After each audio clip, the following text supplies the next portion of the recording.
témoignage de l'été. Qui vous est présenté par Louis Dauphren. C'est aussi l'un des visages de la déchristianisation. Le vide laissé par l'Église se remplit de pratiques occultes qui rencontrent un réel succès. Et il est assez surprenant que l'Église, à laquelle les réalités invisibles ne sont pas étrangères, soit si peu loquace sur ce sujet et n'appelle pas davantage à la prudence. Le père Dominique Oznet est prêtre exorciste et il constate les ravages humains et spirituels que provoque à la longue la fréquentation de l'occultisme. Et il le dit dans un ouvrage intitulé « Magnétiseur, guérisseur, médium, le nouveau royaume de l'occulte » publié chez MAM. Et il ne s'agit pas juste d'appeler à la vigilance, mais de se former pour agir. Bonjour Père Oznet. Bonjour Louis, bonjour à tous. Vous êtes prêtre du diocèse du Mans. Qu'est-ce qui vous a incité à justement écrire ce livre et à vous manifester de la sorte ? Écoutez, j'ai eu une demande de la part d'un éditeur. Jusqu'à présent, je ne publiais pas sous la forme papier puisque j'ai un site internet occultismedanger.fr qui est bien fourni et donc je communique beaucoup sur ce sujet-là. J'ai une chaîne YouTube aussi, mais une demande a été faite pour un livre, donc je l'ai fait parce que effectivement, je crois qu'il faut informer et redire et que l'Église ait une parole sur ce point. Qu'on n'entend pas assez ? Si, je vous entends bien. Non, mais l'Église, on ne l'entend pas assez sur ce point. Ah, excusez-moi. Non, parce que je pense que beaucoup de prêtres, beaucoup de religieux, beaucoup de laïcs ne sont absolument pas au clair sur ces questions, qu'il y a beaucoup de confusion entre, par exemple, des charismes venant du Saint-Esprit et puis des pouvoirs occultes. Et donc, on se méprend et on pense que les pouvoirs occultes mis en œuvre sous la forme de conjuration, de brûlure, de magnétisme, guérisseur, sont des dons qui viennent de Dieu, sont des charismes qui viennent du Saint-Esprit. Et là, il y a une erreur fondamentale, une méprise, une confusion grave. Et il faut pouvoir le dire, je pense, pour que les gens soient clairs, parce qu'on constate les dégâts sur le terrain. Moi, ce qui m'a incité à avertir sans cesse depuis des années, c'est que les dégâts sont très importants au niveau des personnes qui acceptent, qui se compromettent avec des puissances ténébreuses par derrière. À quoi les mesurez-vous, ces dégâts ? Alors, ces dégâts, ils sont visibles à travers... D'abord, un symptôme d'enfermement dans l'échec. Rien ne marche, tout va de travers, je n'arrive à rien dans ma vie. Et ça, sur une période, si vous voulez, qui n'est pas une période petite, mais une période assez étendue. Et donc, la personne se pose vraiment des questions. Et puis, je pense qu'il y a aussi beaucoup aujourd'hui une sorte de recrudescence de phénomènes paranormaux de toutes sortes qui font qu'il y a beaucoup de gens qui ont leur vie souvent... marqués par des difficultés parasitantes qui les parasitent et qui leur pourrit la vie et qui proviennent des compromissions qu'ils ont eues avec le culte. Et comment on pourrait déceler aussi sur le plan spirituel à travers des stérilisations, on arrête de prier, on ne pratique plus les sacrements si toutefois on le faisait. Voilà, c'est aussi un des signes de l'impact culte. Vous estimez qu'une partie de la déchristianisation est attribuable à ce phénomène ? On pourrait le penser. Quand on a des enfants qui sont présentés au baptême et qui sont d'abord passés entre les mains du conjurateur pour qu'ils ne pleurent pas au moment de sortir les dents, quand on a des enfants au catéchisme qui déjà plusieurs fois ont eu des impacts occultes à cause de visites chez des magnétiseurs, chez des conjurateurs, on pourrait le penser. Ça joue probablement un rôle au niveau d'une sorte de fermeture spirituelle parce qu'il y a eu une ouverture vers le culte qui permet cette fermeture spirituelle. Quand vous parlez de conjurateurs, qu'est-ce que c'est ? Ce sont des personnes qui, sur le terrain, possèdent soit une petite formule magique qui leur a été transmise par leur famille ou par des amis, du genre feu, je te conjure de perdre ta chaleur comme Judas perdit ses couleurs en trahissant notre Seigneur. Ils disent que c'est une prière, mais en fait c'est une formule magique et qui agit un petit peu comme un coup de sifflet pour appeler les esprits qui agissent immédiatement pour libérer la personne de la souffrance liée à la brûlure. Mais ça peut être aussi du magnétisme guérisseur qui est utilisé par la personne sans aucune formule magique et qui produit le même effet de libération de la souffrance liée à la brûlure. C'est ce que j'appelle la conjuration. Mais le phénomène que vous décrivez, Père Osnet, de se libérer de la brûlure, c'est quand même marginal, parce qu'on ne se brûle pas tous les matins quand même. On ne se brûle pas tous les matins, mais enfin, il y a quand même beaucoup de personnes qui ont eu recours à des conjurateurs pour des brûlures, pour des verrues, pour un zona, pour de l'eczéma, pour des radiothérapies, s'il vous plaît, maintenant, puisque dans certains services de médecine, on peut proposer le service de conjurateur. Donc c'est plus qu'on ne pense. Donc vous estimez en fait ce qu'on appelle occultisme, ce qu'on regroupe sous ces pratiques, c'est quand même assez vaste et ça englobe des pratiques médicales ou pseudo-médicales auxquelles les gens recourent sans savoir nécessairement qu'il y a une portée spirituelle. Bien sûr, bien sûr. Il y a deux grands domaines où agit l'occultisme. C'est le domaine effectivement de la pseudo-guérison et puis le domaine de la pseudo-connaissance. Alors là, c'est les médiums, les voyants, la divination, le pendule, etc. Ce sont deux grands domaines où l'on fait appel à des esprits sans même le savoir, des esprits diaboliques par derrière qui agissent et qui donnent ce que l'on demande, soit une pseudo-guérison, soit une connaissance qu'on n'aurait pas pu avoir autrement.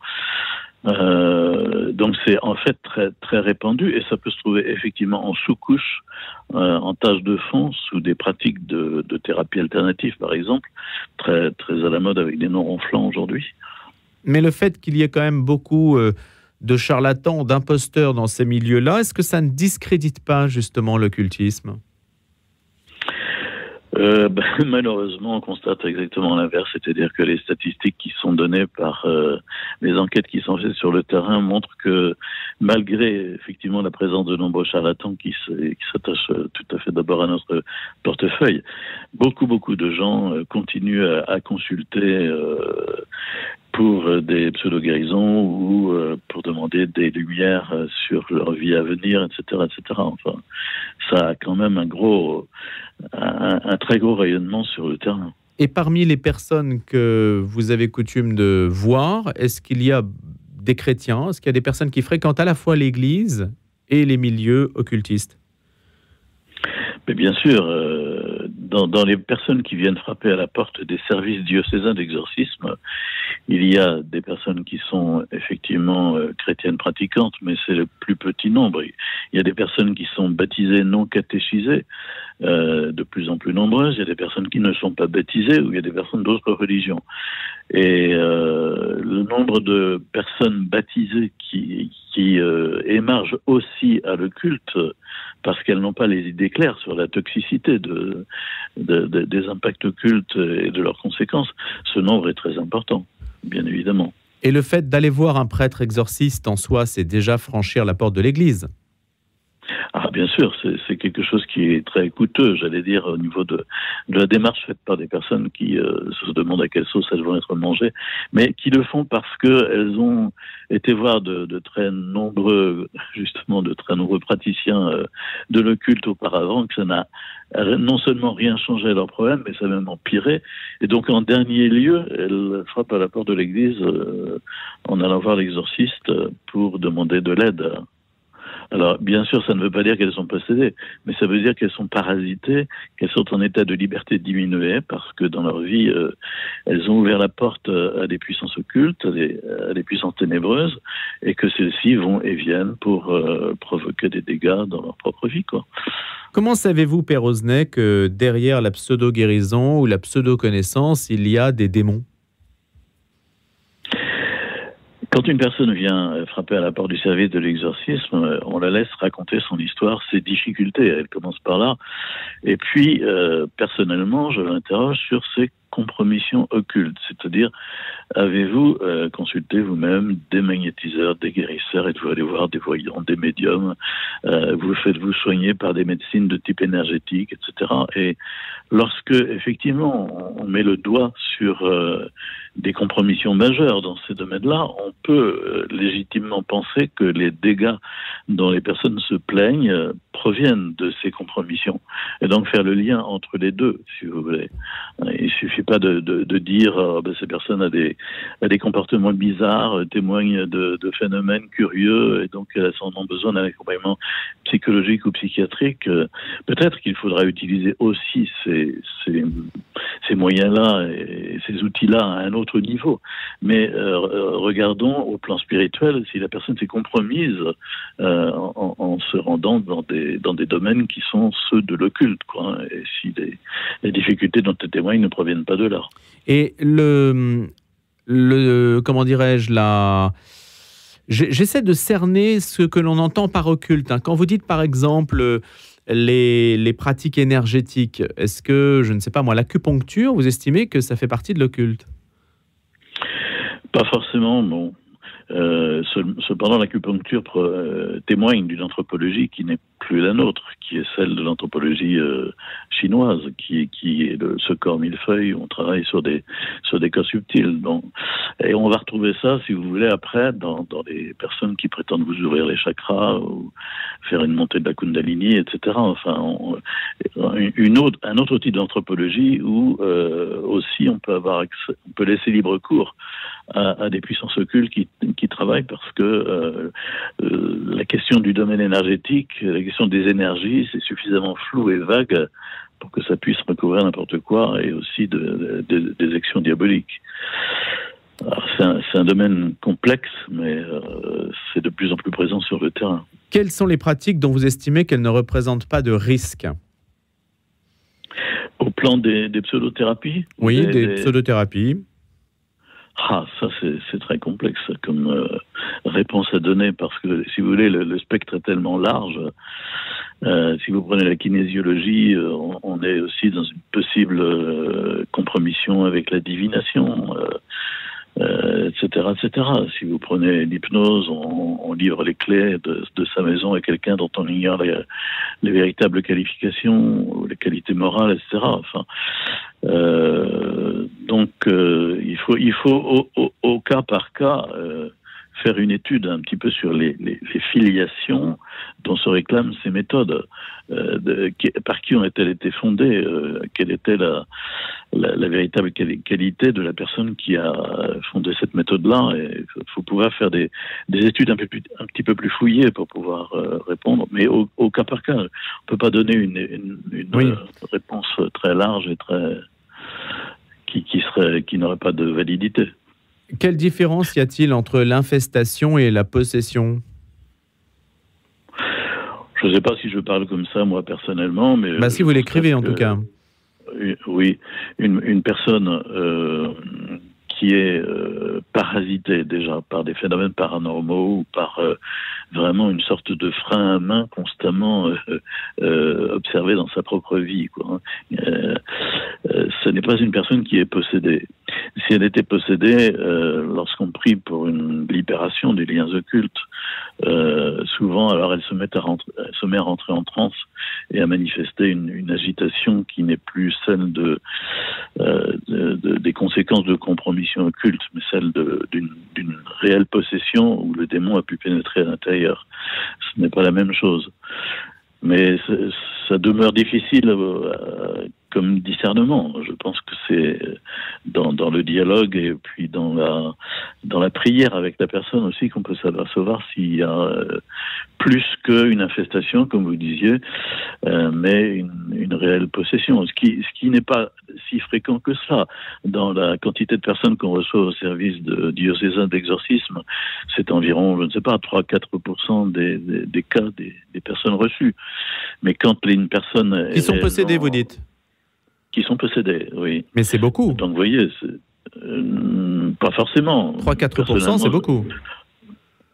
C'est vous qui dites. Non ? Personnellement, je reçois 200 personnes par an assez régulièrement, donc ça représente moins de 10 personnes. Enfin, mais une fois qu'on a enclenché, ou dans le diocèse, pour le diocèse du Mans, oui, une fois qu'on a enclenché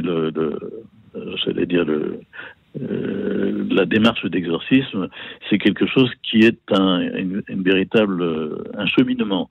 Ça ne se fait pas en une seule fois. Donc la personne va revenir plusieurs fois à un intervalle qu'on peut définir soi-même, mais ça va être plus long qu'on ne le pense. Donc c'est plus coûteux, j'allais dire, en démarche Oui. que les gens ne peuvent l'imaginer ou ils pensent en termes de baguette magique. Mais une précision, Père Osnet, quand on est possédé, c'est donc un autre esprit qui manipule votre volonté, c'est-à-dire que votre responsabilité d'une certaine façon n'est pas engagée, vous subissez la possession. Est-ce que c'est Oui. ça ? Oui, tout à fait. Tout à fait, mais la responsabilité, elle a été engagée dans les démarches qu'on a faites précédemment et qui aboutissent à cet état-là. À moins que l'État ne provienne de rituels de magie noire qui seraient accomplis dans des cadres d'autres cultures que les nôtres, peut-être, où ces choses-là sont employées très couramment dans les familles, etc. Enfin, et qui font que la personne se retrouve avec des impacts de magie noire dans sa propre vie, soit à cause de pratiques familiales antécédentes, soit à cause de ses propres demandes auprès de marabouts, que sais-je. Enfin. Que deviennent les personnes une fois que vous les avez exorcisées ? Alors évidemment, dans l'Église catholique, on travaille en relation avec les curés de paroisse sur le terrain. Donc souvent, moi, je redescends au curé de la paroisse dont la personne est issue, quelques éléments lui permettant de lui dire cette personne-là va venir te voir et il faut l'accueillir et l'aider, soit à faire par exemple une catéchèse complémentaire pour accéder à la première confession et à la première communion, soit pour enclencher une démarche de catéchuménat pour aboutir au baptême adulte, soit pour revenir à une pratique dominicale, une pratique des sacrements. Donc on travaille en réseau sur le terrain avec les milieux paroissiaux, si vous voulez. Ce n'est pas au service de l'exorcisme à lui tout seul d'assumer. Oui. Mais est-ce que mécaniquement, Père Osnet, est-ce que le fait d'avoir été libéré d'une présence maléfique vous rapproche de l'Église, fait de vous un fidèle ? Ah ben non. Non, ça suppose... Non, mais dans le dialogue qu'on a avec les personnes reçues, on leur propose à chaque fois de bien considérer que le combat spirituel, donc une vie de prière assez fournie, importante, le combat spirituel fait partie de la cure, j'allais dire, dont ils ont besoin, et qu'ils ne peuvent pas estimer que la prière de libération qu'on vient de faire suffit. Il faut qu'ils mettent en place vraiment personnellement une vie de prière importante, notamment une prière de protection, en se plaçant sous la protection du précieux sang de Jésus.